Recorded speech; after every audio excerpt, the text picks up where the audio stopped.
Lòng thầm mong một ánh mắt thấp thoáng mong chờ người yêu hỡi mãi mãi yêu nàng.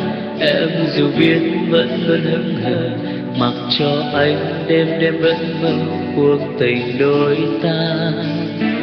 Giọt buồn rơi rơi lặng lẽ trên con đường dài, một mình anh lòng xe sắt với gió đông về.